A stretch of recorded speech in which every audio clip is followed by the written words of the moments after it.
तो हेलो दोस्तों, कैसे हैं आप। उम्मीद करता हूं आप और आपके पेट्स दोनों ही काफ़ी ज़्यादा हेल्दी होंगे। दोस्तों, आज की इस वीडियो में मैं आपको बताने वाला हूं कि यदि आप अपने पपी या डॉग की डीवॉर्मिंग करते हो तो ये तो बहुत अच्छी बात है, लेकिन हमारे पपी या डॉग की लाइफ में एक ऐसा टाइम आता है, एक ऐसी सिचुएशन आती है, एक प्रॉब्लम आती है, उस समय आपको अपने पपी या डॉग की डीवॉर्मिंग नहीं करनी होती। यदि आप उस समय अपनी पपी या डॉग की डीवॉर्मिंग कर दोगे तो आपके पपी या डॉग की जो हेल्थ है वो बहुत ज़्यादा ख़राब हो सकती है और कई बार तो उनकी जान पर भी बन आ सकती है। तो इस वीडियो को आप पूरा देखिएगा, बिल्कुल भी स्किप मत करिएगा, पूरा समझिएगा कि वो कौन सा टाइम है जब आपको अपने पपी या डॉग की डीवॉर्मिंग भूल कर भी नहीं करनी है। तो दोस्तों चलिए हम वीडियो को स्टार्ट कर देते हैं। दोस्तों, जो डीवॉर्मिंग होती है वो भी एक तरह की मेडिसिन होती है, तो आपको इस बात का ध्यान जरूर से रखना है कि जब भी आपके पपी या डॉग की ऑलरेडी किसी प्रकार की मेडिसिन चल रही है, मान लीजिए उसको फीवर है, डायरिया है, उसको वॉमिटिंग हो रही है, लूज मोशन हो रहे हैं, यदि आप इसकी मेडिसिन उसको दे रहे हो तो आपको ध्यान में रखना है कि इन मेडिसिन के साथ आपको डीवॉर्मिंग की मेडिसिन भूल कर भी नहीं देनी है। जब तक वो पूरी तरीके से स्वस्थ नहीं हो जाता आपको उसको डीवॉर्मिंग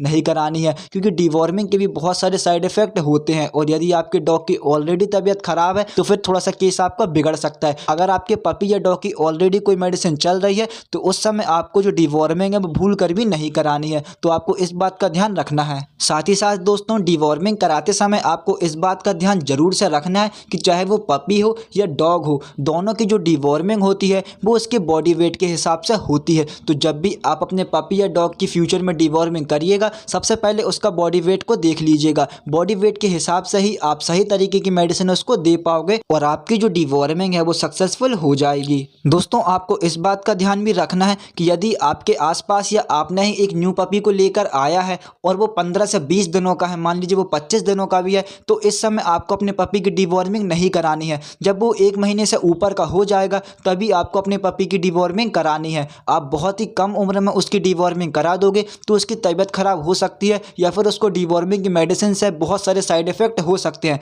क्योंकि जो हमारा पपी होता है उसका इम्यून सिस्टम बहुत ही कमज़ोर होता है। तो जब भी आपका पपी 30 दिन से ऊपर का हो जाए तभी आप उसकी डीवॉर्मिंग करवाइएगा। दोस्तों, अब बात कर लेते हैं तीसरी कंडीशन की कि कौन सी कंडीशन में आपको अपने पपी की डीवॉर्मिंग नहीं करानी है। मान लीजिए आपके पास एक फीमेल डॉग है और वो प्रेग्नेंट है, तो इस समय प्रेगनेंसी के टाइम पे आप जो भी मेडिसिन अपने डॉग को देने वाले हो तो आपको ध्यान रखना है कि आपको वेट से पूछ के ही देना है। जो मेडिसिन डॉक्टर बोलेगा वही आपको अपने डॉग को देना है। याद रखिए, यदि कोई फीमेल डॉग प्रेग्नेंट है तो भूल कर भी उसकी डीवॉर्मिंग खुद से मत कीजिएगा। जो भी आप उसके साथ कर रहे हो सब आपको डॉक्टर से पूछ के ही करना है। तो प्रेगनेंसी के टाइम पर डीवॉर्मिंग भूल कर भी मत कीजिएगा और आपको हमेशा बॉडी वेट के हिसाब से ही डीवॉर्मिंग करनी है। पपी को हमेशा सिरप से डीवॉर्मिंग की जाती है और जो हमारा एडल्ट डॉग होता है उसको टैबलेट फॉर्म में डीवॉर्मिंग की जाती है। तो दोस्तों, आई होप आपको वीडियो समझ आ गई होगी कि वो कौन से 3 चीज़ें थी, 3 कंडीशन थी। इन 3 कंडीशन में आपको अपने पपी या डॉग की डीवॉर्मिंग भूल कर भी नहीं करनी है और साथ में मैंने कुछ टिप्स भी दी है